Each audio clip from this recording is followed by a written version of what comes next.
ಎಲ್ಲರಿಗೂ ನಮಸ್ಕಾರ ಸ್ನೇಹಿತರೆ. ಪ್ರತಿಯೊಬ್ಬ ವ್ಯಕ್ತಿಯ ಜೀವನದಲ್ಲಿ ಗ್ರಹ ಮತ್ತು ನಕ್ಷತ್ರಗಳಿಗೆ ವಿಶೇಷ ಮಹತ್ವವನ್ನು ನೀಡಲಾಗಿದೆ. ಜ್ಯೋತಿಷ್ಯ ಶಾಸ್ತ್ರದ ಪ್ರಕಾರ ಗ್ರಹಗಳ ಸ್ಥಾನ ಬದಲಾವಣೆಯಾದಂತೆ ವ್ಯಕ್ತಿಯ ಅದೃಷ್ಟವು ಬದಲಾಗುತ್ತದೆ. ಇದರಲ್ಲಿ ಸೂರ್ಯ ಮತ್ತು ಚಂದ್ರ ಗ್ರಹಣಕ್ಕೆ ಮಹತ್ವಪೂರ್ಣವಾದ ಸ್ಥಾನವನ್ನು ನೀಡಲಾಗಿದೆ. 2024ರ ಎರಡನೇ ಚಂದ್ರಗ್ರಹಣವು ಸೆಪ್ಟೆಂಬರ್ 18ರಂದು ಸಂಭವಿಸಲಿದೆ. ಹಾಗಾಗಿ 2024ರ ಎರಡನೇ ಚಂದ್ರಗ್ರಹಣದ ಪ್ರಭಾವವು ಎಲ್ಲ 12 ರಾಶಿಗಳ ಮೇಲೆ ಹೇಗಿರಲಿದೆ, ಯಾವ ರಾಶಿಗೆ ಒಳಿತಾಗಲಿದೆ, ಯಾವ ರಾಶಿಗೆ ದುರದೃಷ್ಟ ಎದುರಾಗಲಿದೆ ಎನ್ನುವ ಸಂಪೂರ್ಣ ಮಾಹಿತಿ ತಿಳಿಯಲು ಈ ವಿಡಿಯೋವನ್ನು ಪೂರ್ತಿಯಾಗಿ ನೋಡಿ. ಹಾಗೆ ಗ್ರಹಣ ಸಮಯ ಮತ್ತು ಗ್ರಹಣ ಸಮಯದಲ್ಲಿ ಏನು ಮಾಡಬೇಕು, ಏನು ಮಾಡಬಾರದು ಎನ್ನುವ ಸಂಪೂರ್ಣ ಮಾಹಿತಿಯನ್ನು ನೋಡೋಣ ಬನ್ನಿ. ಅದಕ್ಕೂ ಮುಂಚೆ ನೀವಿನ್ನು ಚಾನಲ್ಗೆ ಸಬ್ಸ್ಕ್ರೈಬ್ ಆಗಿಲ್ಲ ಅಂದರೆ ಈಗಲೇ ಸಬ್ಸ್ಕ್ರೈಬ್ ಆಗಿ, ಹಾಗೆ ವಿಡಿಯೋಗೆ ಲೈಕ್ ಮಾಡಿ, ವಿಡಿಯೋ ಸ್ಕಿಪ್ ಮಾಡದೆ ಕೊನೆ ತನಕ ನೋಡಿ. ಮೇಷರಾಶಿ. ವರ್ಷದ ಎರಡನೇ ಚಂದ್ರಗ್ರಹಣದಿಂದಾಗಿ ಮೇಷರಾಶಿಗೆ ಸೇರಿದ ಜನರ ಕುಟುಂಬ ಜೀವನವು ಶಾಂತಿ ಮತ್ತು ಸೌಹಾರ್ದತೆಯಿಂದ ಕೂಡಿರಲಿದೆ. ಆದರೆ ಕೆಲಸ ಮತ್ತು ವ್ಯಾಪಾರ ಮಾಡುವ ಮೇಷರಾಶಿಗೆ ಸೇರಿದ ಜನರು ಕಷ್ಟ ಮತ್ತು ಒತ್ತಡದಿಂದ ಕೂಡಿದ ಪರಿಸ್ಥಿತಿಯನ್ನು ಎದುರಿಸಬೇಕಾಗಬಹುದು. ಈ ಅವಧಿಯಲ್ಲಿ ಮೇಷರಾಶಿಯವರು ತಮ್ಮ ಆರೋಗ್ಯದ ಬಗ್ಗೆ ಹೆಚ್ಚಿನ ಕಾಳಜಿ ವಹಿಸಬೇಕು. ಇಲ್ಲದಿದ್ದರೆ ನಿಮ್ಮ ಆರೋಗ್ಯ ಸ್ಥಿತಿ ಹದಗೆಡಬಹುದು.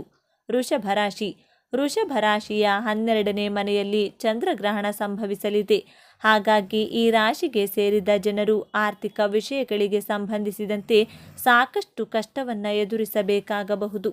ನೀವು ಯಾವುದೇ ಸಮಯದಲ್ಲಿ ಮಾನಸಿಕ ಯಾತನೆ ಅಥವಾ ಒತ್ತಡವನ್ನು ಹೆಚ್ಚಾಗಿ ಅನುಭವಿಸುವಿರಿ. ವೃಷಭ ರಾಶಿಗೆ ಸೇರಿದ ಜನರು ಯಾವುದಾದರೂ ಹೊಸ ಕೆಲಸವನ್ನು ಶುರು ಮಾಡಬೇಕೆಂದಿದ್ರೆ ಈ ಅವಧಿಯಲ್ಲಿ ಬಹಳ ಎಚ್ಚರಿಕೆಯಿಂದ ಇರುವುದು ಅತಿ ಮುಖ್ಯ. ಇಲ್ಲದಿದ್ದರೆ ಸಾಕಷ್ಟು ನಷ್ಟ ಉಂಟಾಗಬಹುದು. ಮಿಥುನ ರಾಶಿ.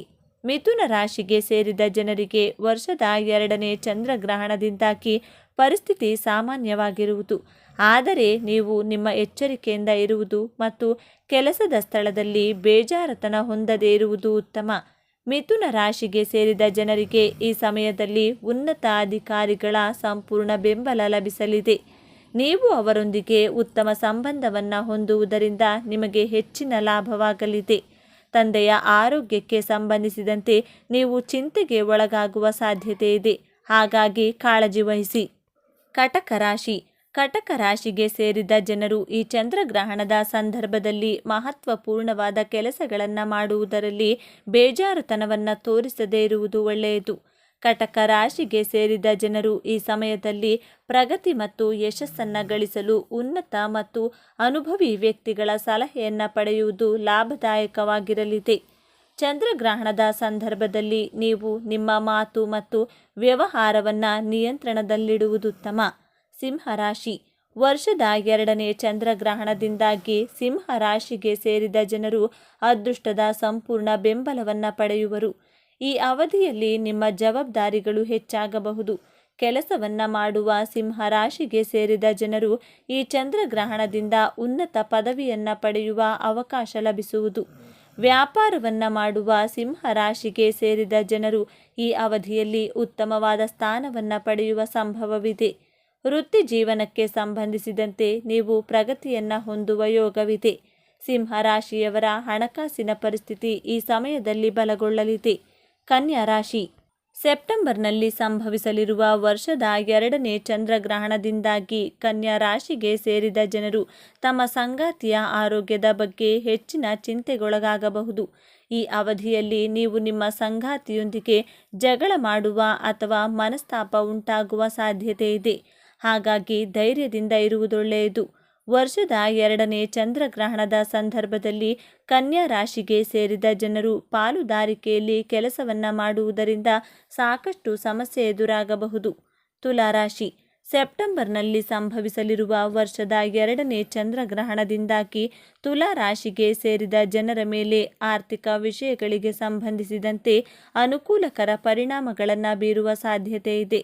ಆದರೆ ಈ ಅವಧಿಯನ್ನು ತುಲಾ ರಾಶಿಗೆ ಸೇರಿದ ಜನರು ತಮ್ಮ ಆರೋಗ್ಯಕ್ಕೆ ಸಂಬಂಧಿಸಿದಂತೆ ಬಹಳ ಎಚ್ಚರಿಕೆಯಿಂದ ಇರುವುದು ಉತ್ತಮ. ಈ ಚಂದ್ರಗ್ರಹಣದ ಸಂದರ್ಭದಲ್ಲಿ ತುಲಾ ರಾಶಿಗೆ ಸೇರಿದ ಜನರಿಗೆ ವಿರೋಧಿಗಳ ಅಥವಾ ಶತ್ರುಗಳ ಕಾಟ ಎದುರಾಗಬಹುದು. ಹಾಗಾಗಿ ಹೆಚ್ಚಿನ ಕಾಳಜಿ ವಹಿಸುವುದು ಉತ್ತಮ. ವೃಶ್ಚಿಕ ರಾಶಿ. ವರ್ಷದ 2ನೇ ಚಂದ್ರಗ್ರಹಣವು ವೃಶ್ಚಿಕ ರಾಶಿಗೆ ಸೇರಿದ ಜನರ ಶಿಕ್ಷಣ ಮತ್ತು ಮಕ್ಕಳಿಗೆ ಸಂಬಂಧಿತ ವಿಷಯಗಳಲ್ಲಿ ಸಮಸ್ಯೆಗಳನ್ನು ಎದುರಿಸುವಂತೆ ಮಾಡಬಹುದು. ಕೆಲಸ ಮತ್ತು ವ್ಯಾಪಾರ ಮಾಡುವ ವೃಶ್ಚಿಕ ರಾಶಿಗೆ ಸೇರಿದ ಜನರು ಈ ಅವಧಿಯಲ್ಲಿ ಸಾಕಷ್ಟು ಸವಾಲುಗಳನ್ನು ಎದುರಿಸಬೇಕಾಗುತ್ತದೆ. ಆರ್ಥಿಕ ವಿಷಯಗಳಿಗೆ ಸಂಬಂಧಿಸಿದಂತೆ ಈ ಚಂದ್ರಗ್ರಹಣದ ಸಂದರ್ಭದಲ್ಲಿ ವೃಶ್ಚಿಕ ರಾಶಿಗೆ ಸೇರಿದ ಜನರು ಬುದ್ಧಿವಂತಿಕೆಯಿಂದ ನಿರ್ಧಾರಗಳನ್ನು ತೆಗೆದುಕೊಳ್ಳುವುದು ಒಳ್ಳೆಯದು. ಧನುರಾಶಿ. ಧನುರಾಶಿಗೆ ಸೇರಿದ ಜನರು ವರ್ಷದ 2ನೇ ಚಂದ್ರಗ್ರಹಣದಿಂದಾಗಿ ತಮ್ಮ ತಾಯಿಯ ಆರೋಗ್ಯದ ವಿಷಯಕ್ಕೆ ಸಂಬಂಧಿಸಿದಂತೆ ಸಾಕಷ್ಟು ಚಿಂತೆಗೊಳಗಾಗುವ ಸಾಧ್ಯತೆ ಇದೆ. ಕೆಲಸದ ಸ್ಥಳದಲ್ಲಿ ಧನುರಾಶಿಗೆ ಸೇರಿದ ಜನರು ಹೆಚ್ಚಿನ ಒತ್ತಡಕ್ಕೆ ಒಳಗಾಗುವುದು. ಈ ಚಂದ್ರಗ್ರಹಣದ ಸಂದರ್ಭದಲ್ಲಿ ಧನು ರಾಶಿಗೆ ಸೇರಿದ ಜನರು ಸಂಪತ್ತು ಮತ್ತು ವಾಹನವನ್ನು ಖರೀದಿಸುವ ಅಥವಾ ಮಾರಾಟ ಮಾಡುವ ವಿಷಯಗಳಲ್ಲಿ ಅವಸರದ ನಿರ್ಧಾರಗಳನ್ನು ತೆಗೆದುಕೊಳ್ಳದೇ ಇರುವುದು ಉತ್ತಮ. ಇಲ್ಲದಿದ್ದರೆ ಸಾಕಷ್ಟು ನಷ್ಟ ಉಂಟಾಗಬಹುದು. ಮಕರ ರಾಶಿ. ಸೆಪ್ಟೆಂಬರ್ನಲ್ಲಿ ಸಂಭವಿಸಲಿರುವ ವರ್ಷದ 2ನೇ ಚಂದ್ರಗ್ರಹಣದ ಸಂದರ್ಭದಲ್ಲಿ ಮಕರ ರಾಶಿಗೆ ಸೇರಿದ ಜನರು ಯಾವುದೇ ರೀತಿಯ ಅಪಾಯಕಾರಿ ಕೆಲಸಗಳಲ್ಲಿ ಭಾಗವಹಿಸದೇ ಇರುವುದು ಉತ್ತಮ. ಈ ಸಂದರ್ಭದಲ್ಲಿ ಮಕರ ರಾಶಿಗೆ ಸೇರಿದ ಜನರು ಹಣವನ್ನು ಹೂಡಿಕೆ ಮಾಡುವಾಗ ಬಹಳಷ್ಟು ಯೋಚನೆ ಮಾಡಿದ ನಂತರ ನಿರ್ಧಾರವನ್ನು ತೆಗೆದುಕೊಳ್ಳುವುದು ಒಳ್ಳೆಯದು. ಇಲ್ಲದಿದ್ದರೆ ಧನಹಾನಿಯಾಗುವ ಸಾಧ್ಯತೆ ಇದೆ. ಈ ರಾಶಿಗೆ ಸೇರಿದ ಜನರು ಚಂದ್ರಗ್ರಹಣದಿಂದಾಗಿ ಸ್ನೇಹಿತರು ಮತ್ತು ಒಡಹುಟ್ಟಿದವರೊಂದಿಗೆ ಜಗಳ ಅಥವಾ ಮನಸ್ತಾಪ ಉಂಟಾಗುವ ಸಾಧ್ಯತೆ ಇದೆ. ಹಾಗಾಗಿ ಕಾಳಜಿ ವಹಿಸಿ. ಕುಂಭರಾಶಿ. ಕುಂಭರಾಶಿಗೆ ಸೇರಿದ ಜನರಿಗೆ ವರ್ಷದ 2ನೇ ಚಂದ್ರಗ್ರಹಣದ ಸಂದರ್ಭದಲ್ಲಿ ಮನೆಯಲ್ಲಿ ಒತ್ತಡದ ಪರಿಸ್ಥಿತಿ ಉಂಟಾಗುವ ಸಾಧ್ಯತೆ ಇದೆ. ಆದ್ದರಿಂದ ನೀವು ನಿಮ್ಮ ಮನೆಯವರೊಂದಿಗೆ ಮೋಜು ಮಸ್ತಿ ಮತ್ತು ಸಂತೋಷದಿಂದ ಕೆಲವು ಸಮಯಗಳನ್ನು ಕಳೆಯುವ ಬಗ್ಗೆ ಯೋಜನೆಯನ್ನು ರೂಪಿಸಿ. ನೀವು ಹಾಗೆ ಮಾಡಿದ್ದಲ್ಲಿ ಪರಿಸ್ಥಿತಿ ಸುಧಾರಿಸಬಹುದು. ಮೀನರಾಶಿ. ಸೆಪ್ಟೆಂಬರ್ನಲ್ಲಿ ಸಂಭವಿಸಲಿರುವ ವರ್ಷದ 2ನೇ ಚಂದ್ರಗ್ರಹಣದಿಂದಾಗಿ ಮೀನರಾಶಿಗೆ ಸೇರಿದ ಜನರ ಮನಸ್ಸು ಸಾಕಷ್ಟು ಒತ್ತಡಕ್ಕೆ ಒಳಗಾಗುವ ಸಾಧ್ಯತೆ ಇದೆ. ಮೀನರಾಶಿಗೆ ಸೇರಿದವರು ಈ ಸಮಯದಲ್ಲಿ ತಮ್ಮ ಆರೋಗ್ಯದ ಬಗ್ಗೆ ಹೆಚ್ಚಿನ ಕಾಳಜಿಯನ್ನು ವಹಿಸಬೇಕಾಗುತ್ತದೆ. ಮೀನರಾಶಿಗೆ ಸೇರಿದ ಜನರ ಕುಟುಂಬ ಜೀವನದಲ್ಲಿ ಸಾಕಷ್ಟು ಸಮಸ್ಯೆ ಉಂಟಾಗುವ ಸಾಧ್ಯತೆ ಇದೆ. ಹಾಗಾಗಿ ನೀವು ಈ ಅವಧಿಯಲ್ಲಿ ಸಾಕಷ್ಟು ಎಚ್ಚರಿಕೆಯಿಂದ ಇರುವುದು ಒಳ್ಳೆಯದು. ಸೆಪ್ಟೆಂಬರ್ 2024ರಲ್ಲಿ ಗ್ರಹಣ ಯಾವಾಗ? ವಿಜ್ಞಾನಿಗಳ ಪ್ರಕಾರ ಸೆಪ್ಟೆಂಬರ್ 18 ಬುಧವಾರ 2024ರ 2ನೇ ಚಂದ್ರಗ್ರಹಣ ಸಂಭವಿಸಲಿದ್ದು, ಇದು ಪ್ರಪಂಚದಾದ್ಯಂತ ಹಲವು ದೇಶಗಳಲ್ಲಿ ಗೋಚರಿಸುತ್ತದೆ. ಭಾರತೀಯ ಕಾಲಮಾನದ ಪ್ರಕಾರ ಈ ಗ್ರಹಣವು ಸೆಪ್ಟೆಂಬರ್ 18 ಬುಧವಾರ ಬೆಳಿಗ್ಗೆ 6:11ಕ್ಕೆ ಪ್ರಾರಂಭವಾಗಿ 10:17ಕ್ಕೆ ಕೊನೆಗೊಳ್ಳುತ್ತದೆ. ಅಂದರೆ ಒಟ್ಟು ಚಂದ್ರಗ್ರಹಣದ ಅವಧಿ 4 ಗಂಟೆ 6 ನಿಮಿಷಗಳು. ಈ ಚಂದ್ರಗ್ರಹಣ ಭಾರತದಲ್ಲಿ ಗೋಚರಿಸುತ್ತದೆಯೇ? ಸೆಪ್ಟೆಂಬರ್ 18, 2024ರಂದು ಸಂಭವಿಸುವ ಚಂದ್ರಗ್ರಹಣವು ಉತ್ತರ ಮತ್ತು ದಕ್ಷಿಣ ಅಮೆರಿಕ, ಹಿಂದೂ ಮಹಾಸಾಗರ, ಆರ್ಕ್ಟಿಕ್, ಯುರೋಪ್, ಆಫ್ರಿಕಾ, ಅಟ್ಲಾಂಟಿಕ್ ಮಹಾಸಾಗರ ಮತ್ತು ಅಂಟಾರ್ಟಿಕಾದ ಕೆಲವು ಭಾಗಗಳಲ್ಲಿ ಗೋಚರಿಸುತ್ತದೆ. ಭಾರತದಲ್ಲಿ ಈ ಚಂದ್ರಗ್ರಹಣ ಗೋಚರಿಸುವುದಿಲ್ಲ. ಈ ಗ್ರಹಣ ಗೋಚರಿಸುವ ದೇಶಗಳಲ್ಲಿ ಮಾತ್ರ ಸೂತಕ ಅವಧಿ ಅನ್ವಯಿಸುತ್ತದೆ.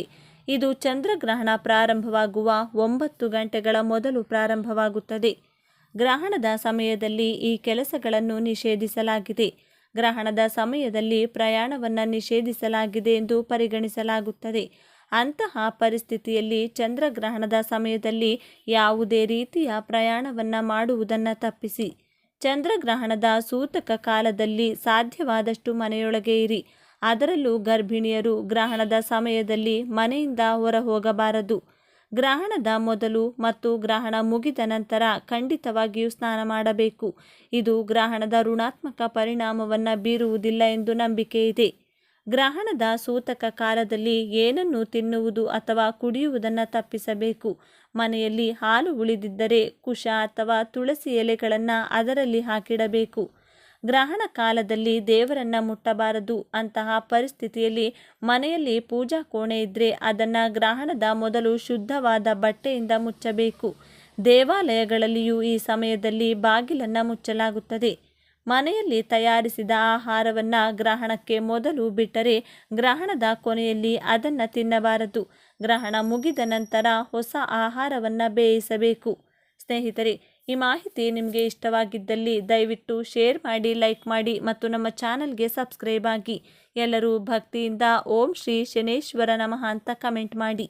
ಧನ್ಯವಾದಗಳು.